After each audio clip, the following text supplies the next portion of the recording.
Hey, welcome to The Explainer. Today, we're going to talk about a word you hear thrown around all the time: capital. Now, you might think it's just about money, but it's so much more than that. It's actually one of the core ingredients that makes our entire economy tick.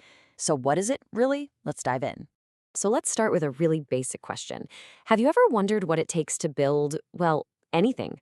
I mean, a huge tech company, a cool new app, or even just a simple wooden chair? The answer, at its heart, always involves capital. But as you'll see, it's a concept that's way more interesting than just cash in a bank. All right, so to really get our heads around this, we've got to start at the beginning. We need a clear definition. When economists use the word capital, what are they actually talking about? Okay, so here is the official definition. The big idea is that capital is something we make so that we can make other things.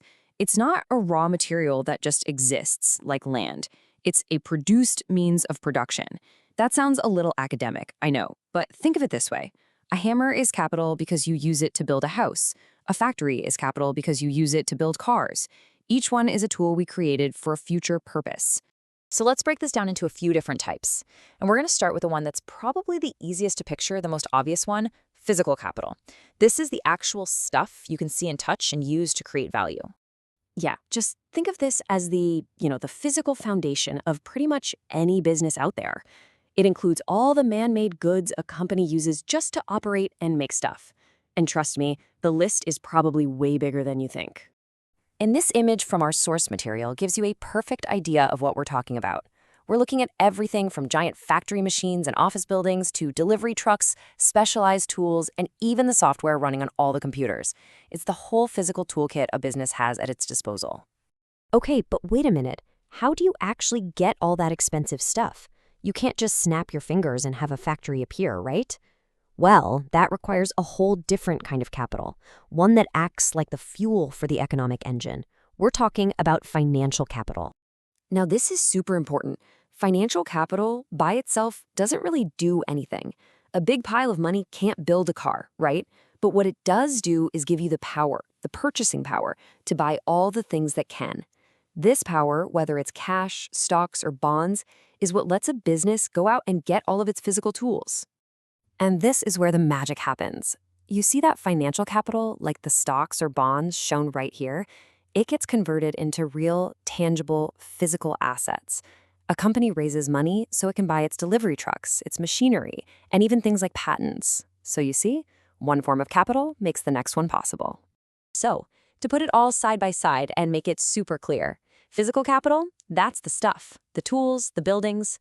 Financial capital, that's the money you use to go out and buy that stuff. One is a real, tangible asset. The other is the power to purchase it. You need both, but they do totally different jobs. All right, so we've got the tools, and we've got the money to buy the tools. We're all set, right? Nope, not even close.